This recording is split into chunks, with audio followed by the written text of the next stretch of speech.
This watch was sent to me for the purpose of this review by Topper Jewelers. This CasiOAK is not for sale. However, while supplies last, it is free with any G-Shock purchase of $350 or more.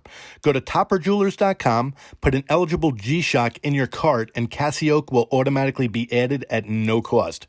In the special instructions section, please enter Doug FNJ sent you before you check out, and Topper will also send you a special G-Shock gift while supplies last. Thank you, Topper Jewelers, for sending me this CasiOAK. Now, on to the review. Hello, everybody, and thanks for checking out my review. Today I'm going to be going over the Casio G-Shock. This is the GA-2100-1A1. This is also known as the CasiOAK. And if you wanted to look up the instructions on this, just do a Google search for Casio Module 5611.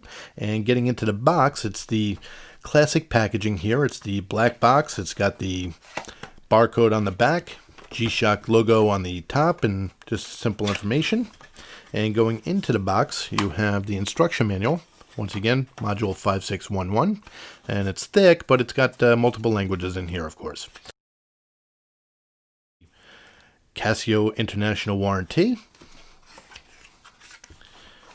And you have the classic black tin. Got the raised logo here and some indented writing around the top there, and just the G-Shock on two sides. So going into the container here, you have the tag, of course. And on the foam for good protection, you have the watch. All right, so the CasiOAK was released last year, 2019. It had immediate success. It was an instant classic, and I think one of the main reasons being is because if you didn't like G-Shocks before because they were too large or digital only, this was a great way to get introduced to a G-Shock. It's a much thinner design, it's much smaller, and it's analog with the digital technology in it. Now, the dimensions are 45.5 millimeters wide, it's 48.5 millimeters lug to lug, and it's 11.8 millimeters thin, making it currently the thinnest G-Shock available. The case is a carbon core guard technology. It's a thin layer of carbon to reinforce its shock resistance, and that carbon makes it very light at 51 grams. One of the reasons that they nicknamed it the CasiOAK is because it's the similar look of the high-end AP Royal Oak. It shares the octagon bezel, it's got the round crystal, it's got the shape of the hour markers are very similar, and the way the straps attach to the case. So, of course, this could be had at a much lower price if you're able to find one. But it's basically a cult watch. It's known to appeal to customers who might not necessarily buy a G-Shock. I would consider it Casio's gateway drug. So as you can see, it's a very nice looking watch. It's all black. It's got the matte finish on the dial with the black markers. It's got the black sub-dial over here that tells you the day of the week. You have between the 3 o'clock and the 6 o'clock, the digital reading. Of course, you have the hands that have the lume on it. You have G-Shock logo on the top, protection on the bottom with the G-Shock writing on the dial too. You have stainless steel buttons. You have a stainless steel rear with the 4 screws, of course. It's got the quick release spring bars, which is really handy. So this way, if you wanted to switch up the straps to something different, it's easy to do. And it's got the stainless steel matte finish buckle. Like I said, very good looking watch, and it's very easy to navigate. All right, so right here, I'm going to give you a lume shot and just some nice close-up shots. So this way you kind of have a better idea on the dial.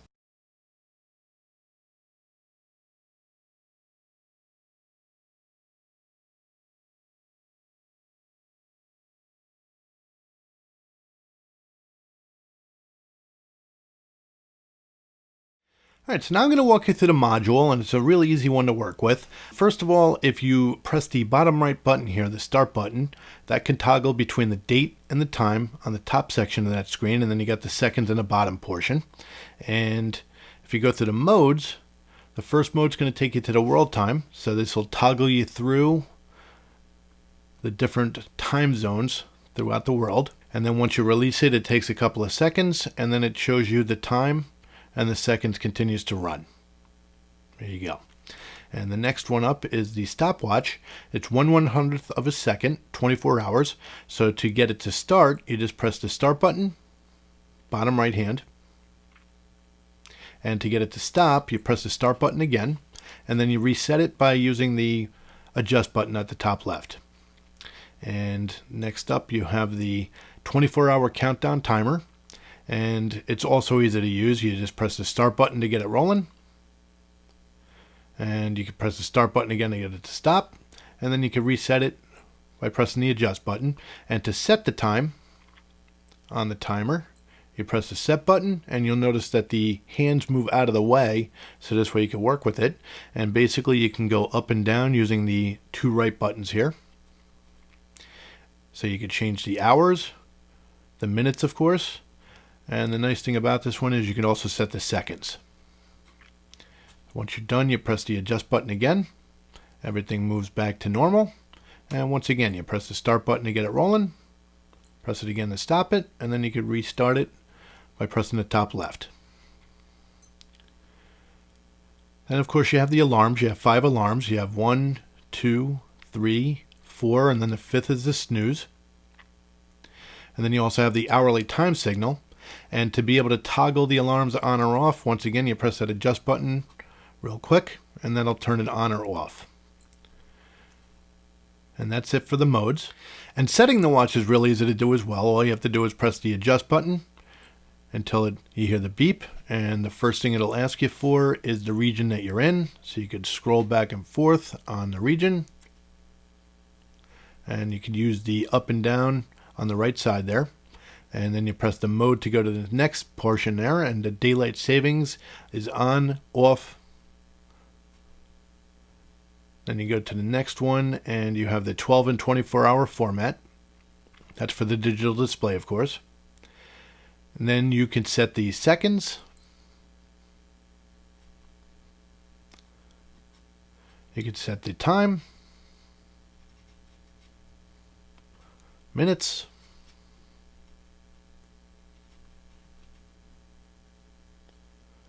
the year, the month, the date, whether you want the ketone on or off, how long the light is going to be lit for, either 1 second or 3 seconds, and it's back to the region. So it's a really easy watch to work with. Alright, so here's a wrist shot. Of course I have 7.5-inch wrists. To me it wears similar to how a 5600 square type watch fits. It's nice and comfortable, and I would say it's good for pretty much any type of an environment.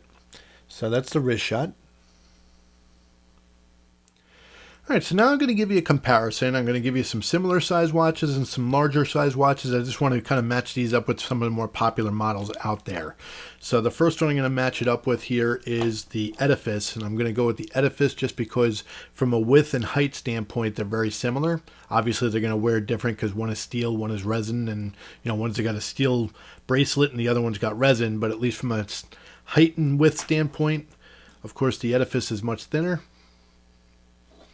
I would say it wears most similarly to the 5600 like I mentioned earlier. Of course the 5600 is slightly thicker, but they just wear the most similar. And then we go with the 9052, and from a height and width standpoint also very similar. Whereas differently with the lugs, there's a lot more flexibility on the 9052. Of course it's much thicker.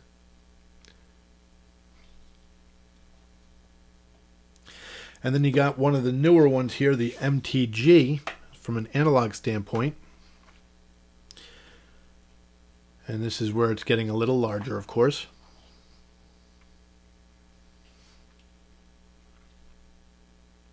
But again, from a size standpoint, if you have one of these watches, you can kind of get an idea on the sizes here. And moving to the left here, you got the Frogman, the GWF-1000. Of course, it's a much larger watch.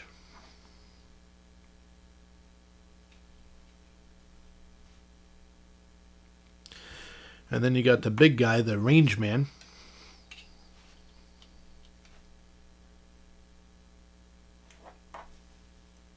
You could probably fit 3 of the CasiOaks into the Rangeman.